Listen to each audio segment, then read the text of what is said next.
Hi sir. Hello అండి. ఎలా ఉన్నారు? గుడ్. యెస్.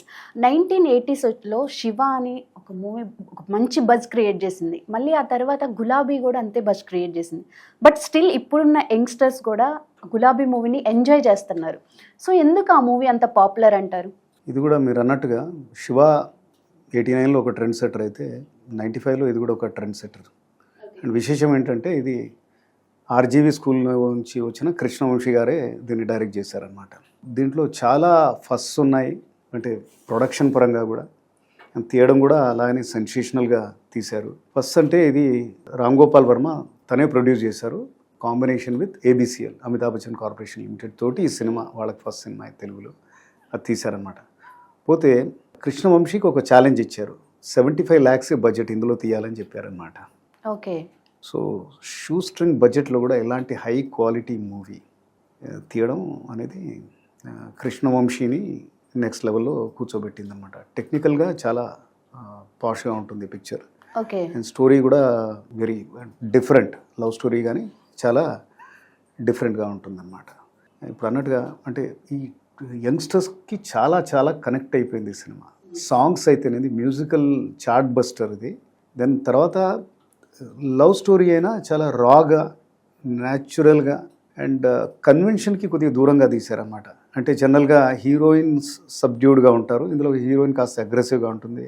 ఒరే చందు అని పిలుస్తుంది హీరోయిన్ని, నీకు అంత సీన్ లేదమ్మా, ఇట్లాంటి డైలాగ్స్ అనమాట. Dialogues were very catchy and అది అండ్ ఫ్రెష్ ఫేసెస్. అంటే జేడీ 2-3 సినిమాలు చేసి ఉండొచ్చు, లైక్ అంతకుముందు విలన్గా చేశాడు, నేను అనగనగా ఒక రోజులో ఫస్ట్ టైం హీరోగా చేశాడు. దీంతో మొత్తం ఆయన ఎస్టాబ్లిష్ చేయడనమాట. తర్వాత ఇందులో వేరే క్యారెక్టర్స్, మహేశ్వరికి ఫస్ట్ పిక్చర్ ఇది. ఓకే, తాబుని తీసుకుందాం అనుకున్నారట హీరోయిన్గా, అది కాలేదు. దెన్ బ్రహ్మాజీ ఎవరైతే అగైన్ రామ్ గోపాల్ వర్మ స్కూలే, ఈ సినిమాలో ఆయనకు కొద్దిగా మంచి మీటీ రోల్ దొరికింది అండ్ చాలా బాగా చేశారు. దెన్ చలపతిరావు గారు ఎవరైతే జనరల్గా విలన్ రోల్స్ చేస్తూ ఉంటారో, ఈ సినిమాతోటి ఆయన క్యారెక్టర్ మారిపోయింది, హీరోయిన్ తండ్రిగా చేశాడు, అక్కడ నుంచి డిఫరెంట్ రోల్స్ రావడం మొదలెట్టాయి. దెన్ జీవ చిన్న చిన్న విలన్ రోల్స్ అవి చేసేవాడు, ఇక్కడ మెయిన్ స్ట్రీమ్ విలన్ చేశాడు, టెర్రరైజ్ చేశాడు స్క్రీన్ అనమాట. చాలా బాగా ఆయనకి పేరు వచ్చిందనమాట. ఓకే. సో ఈ మూవీ స్టోరీ ఏంటి సార్? స్టోరీ నేను అన్నట్టుగా అంటే మన ఆడియన్స్కి ఆ టైంలో కొద్దిగా ఫ్రెషే, కానీ ఇది కూడా ఇన్స్పైర్డ్ అయి ఉంది 2 సినిమాల నుంచి. కమల్ హాసన్ అంతకుముందే చేసిన మహానది అనే పిక్చర్ ఉంది, చాలా గట్ ఫ్రెంచింగ్ మూవీ అది కూడా. దెన్ సల్మాన్ ఖాన్ బాగి అనే ఒక పిక్చర్ చేశారు ఇలానే.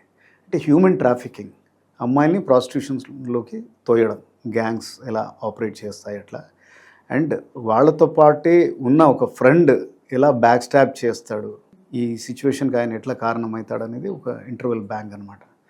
దెన్ ఆ సీక్వెన్సెస్ ఎక్కడైతే ఇది ఫ్లెష్ ట్రేడ్ ఉంటుందో, ప్రాస్టిట్యూషన్ డెన్స్ ఉంటాయో, అక్కడ చాలా న్యాచురల్గా, అంటే రాము స్కూల్ కాబట్టి అంటే కాస్త భయపడేటట్టుగా ఉంటుందన్నమాట. ఇంటర్వెల్ తర్వాత హీరో పడే ఆరాటం, ఆమె అందులోంచి ఎట్లా తీసుకొస్తాడనేది పిక్చర్ అనమాట. సో సాంగ్స్ ఎలా ఉన్నాయి సార్? సాంగ్స్ ఇంతకుముందు చెప్పాను కదా, చార్ట్ బస్టర్స్. అప్పుడైతే శశి ప్రీతం ఐ థింక్ అంతకుముందు ఏమైనా చేశారో లేదో తెలియదు, కానీ ఈ సినిమాతోటి చాలా పాపులర్ అయిపోయారు. ఈరోజు కూడా ఈ వేళలో నీవు ఏం చేస్తూ ఉంటావు,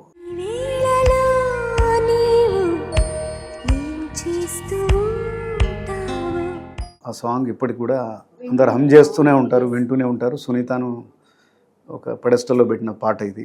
ఇంకా క్లాస్ రూమ్లో తపస్సు చేయుట వేస్ట్ రా గురు,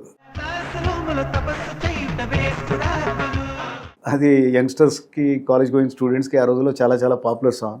అల్లరి పాట, బాటనీ పాట ఉంది టైప్ అది.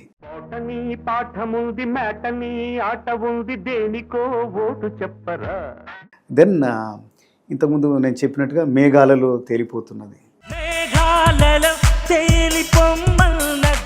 ఏదైతే ఈ సాంగ్ ఉండిందో ఆ పిక్చరేషన్ కూడా చాలా కష్టంగా చేశారు. ఎందుకంటే ఆ సాంగ్ తీశారు, సాంగ్ రికార్డ్ చేశారు, కానీ పెట్టొద్దు అనుకున్నారు సినిమాలో. ఆ సాంగ్ విని రాము ఏమన్నా అంటే, అరే ఇది ఎట్లయినా నువ్వు షూట్ చేయాల్సిందే అన్నాడు.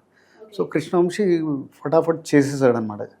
అంటే విత్ లిమిటెడ్ బడ్జెట్ వీళ్ళు బైక్ మీద అరకుల్లో ఎక్కడో హైవేస్ మీద వెళ్ళడం, దాన్ని వీళ్ళు కెమెరా ఒక మారుతి వ్యాన్ బ్యాక్ సైడ్ పెట్టి తీశారనమాట. కానీ బ్రహ్మాండంగా వచ్చింది. ఆ ఫస్ట్ కట్ అప్పుడే రాము రంగీలా సినిమా తీస్తూ ఉన్నారు, ఆమిర్ ఖాన్కి చూపిస్తే ఈ was very impressed. Okay. Then అలాగే ఈ సాంగ్ చూసే నాగార్జున ఈయనకి కృష్ణవంశీకి మన నిన్నే పిల్లాడుతా సినిమాకి ఆపర్చునిటీ ఇచ్చాడనమాట.